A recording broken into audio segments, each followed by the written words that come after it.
Hi, I'm Caleb Giddings from Gun Nuts Media, and in today's video we're going to be going over a simple thing that you can do to get better at performance-based shooting. Dry fire.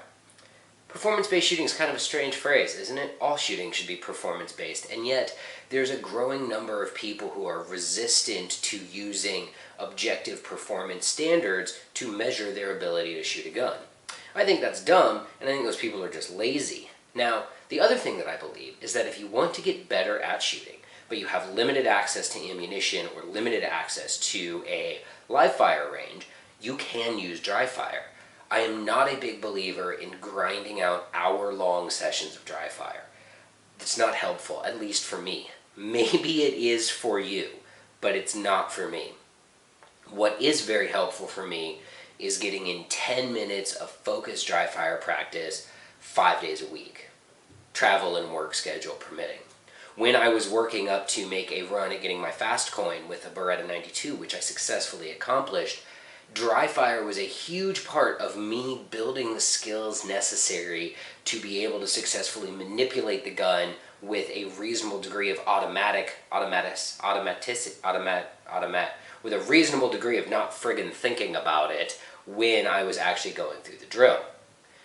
The important components of the 10-minute dry fire session are this. Pick 2 skills that you want to work on.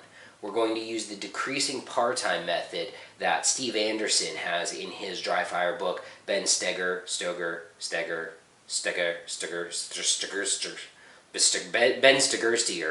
also uses the decreasing par time method when he's building dry fire skill.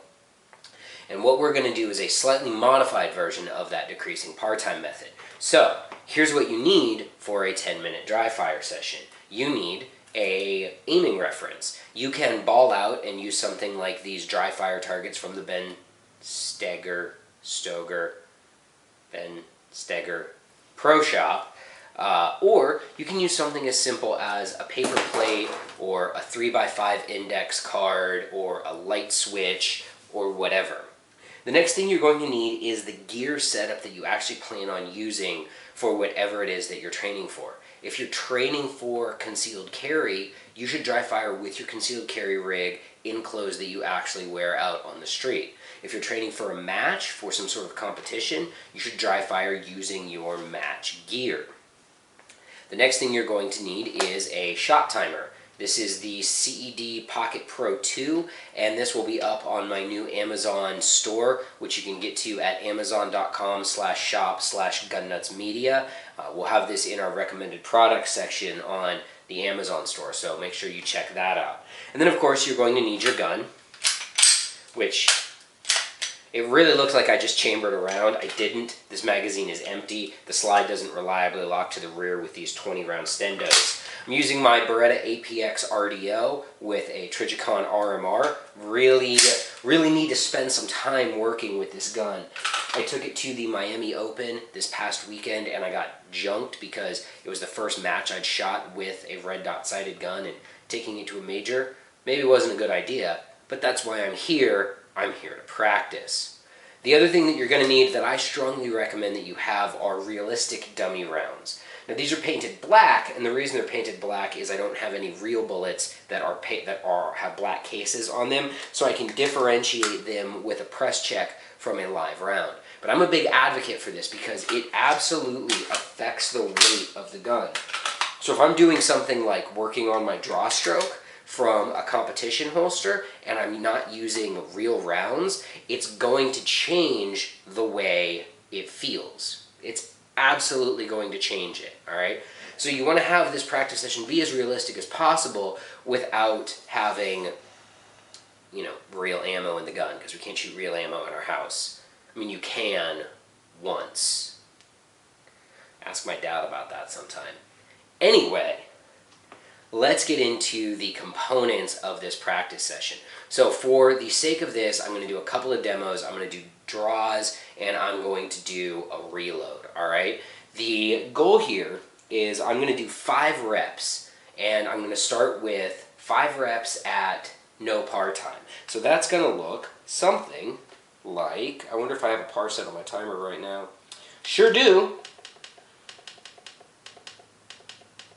All right, here we go. So 5 reps at no par time is going to look something like this.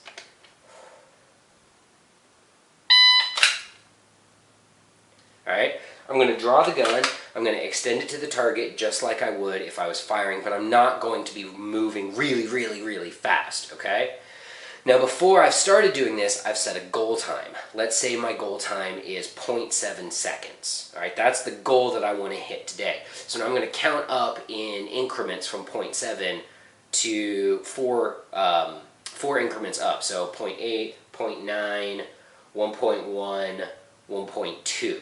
All right, so after I do my 5 reps with no par time, I'm going to do 5 reps at 1.2. So the idea is to do 20 reps, all right? So I do 5 reps with no par time, 5 reps at 1.2, 5 reps at 1.1, 5, etc., moving my way down. Man, I'm not good at math, am I? 0.7 is my goal, so I'm going to do 0.8, 0.9, 1, 1.1. Okay. Never mind. I'm going to go to 1.1, not 1.2. I'm shooting this all in one take today. So anyway, we're going to go to a 1.1 par time. So after I do my 5 reps to get everything dialed in the way I want it, now I'm going to put that par time in. I'm going to start with 1.1, which is a par time I should be able to beat pretty handily. Let's see.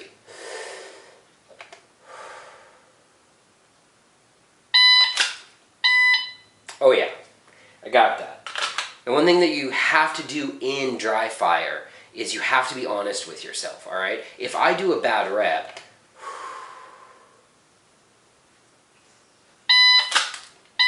so right here, I did a bad rep, the gun's not where I want it to be, it's not pointed at the target, that doesn't count. And you have to be honest with yourself. You can't say, oh, okay, there we go, now I got it. Be honest with yourself in dry fire, otherwise you're not doing yourself any favors and you're not helping your practice. All right, so here's 1.1 again.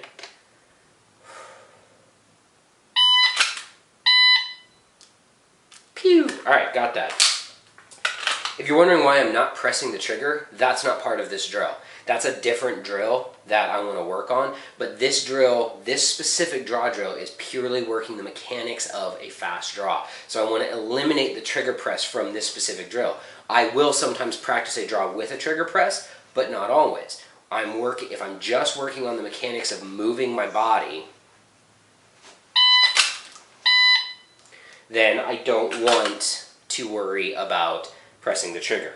All right, so now the next thing I would do is I would go down to 1 second, then 0.9 seconds, then 0.8 seconds, then 0.7 seconds. The point of setting my goal time is your goal time needs to be sufficiently fast that you can't 100% get it. Like, you need to jack up, and I'm about to jack this up because I'm at 0.7 now. So I did not get that. It was close, but I didn't get it.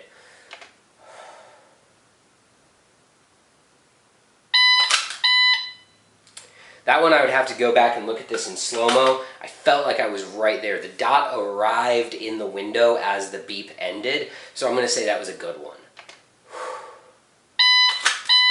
Definitely did not get that. I was slow off the beat.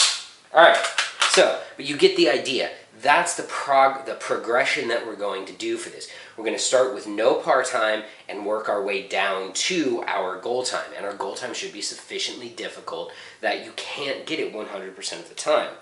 And it's the same thing with reloads. So here I'm going to turn my par time back off. And I'm going to change the way my gun's set up. So I'm going to take this full magazine, put it in my pouch that I would do a reload from, put an empty mag in the gun, and now I'm going to do reloads. Again, starting with no par time.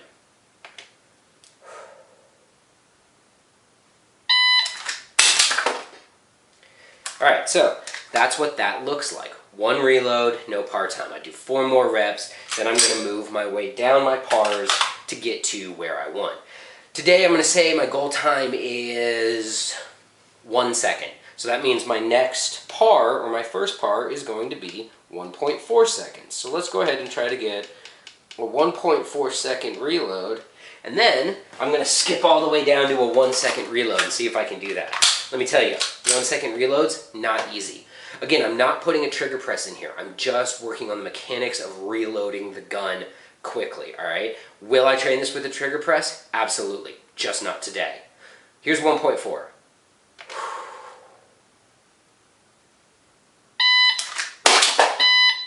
Alright, so I got 1.4 pretty easily. Let's try one flat. I tell you, I've been working on a one flat reload. It is not an easy trick by any means.